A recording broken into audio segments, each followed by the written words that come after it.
अस्सलाम वालेकुम नाज़रीन, मैं ज़ैनुल आबिदीन और आप देख रहे हैं स्ट्रीट न्यूज़। खबर शामिल करते हैं खैरपुर से। NA 203 से GDA के उम्मीदवार पीर सैयद सदरुद्दीन शाह राशिदी की रिटर्निंग ऑफिसर के दफ्तर के बाहर मीडिया से बात करते हुए कहा कि इलेक्शन लड़ने का मौसम आ गया है। क्या इमरान खान को रिलीफ मिलेगा? ये उनको अपने केसेस के बाद पता चलना चाहिए। फ़िलहाल उनकी जो पोजीशन है वो आप और हम देख रहे हैं, इलेक्शन में नज़र नहीं आ रहा है। Supreme court election look after करेगी। इलेक्शन कराने वालों को साफ शफाफ इलेक्शन कराना होगा। मजीद मीडिया से बात करते हुए कहा, पोलिंग स्टेशनों पर फौज की तैनाती पर किसी को एतराज़ नहीं होना चाहिए।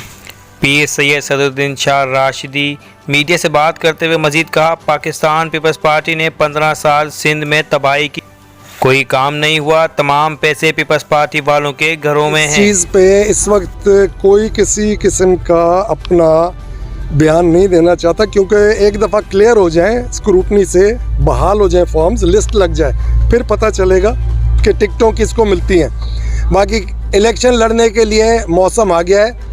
कैंडिडेट्स को अपनी पोजीशन खुद पता चल जाएगी कि कौन सा कैंडिडेट किस जगह पे लड़ रहा है।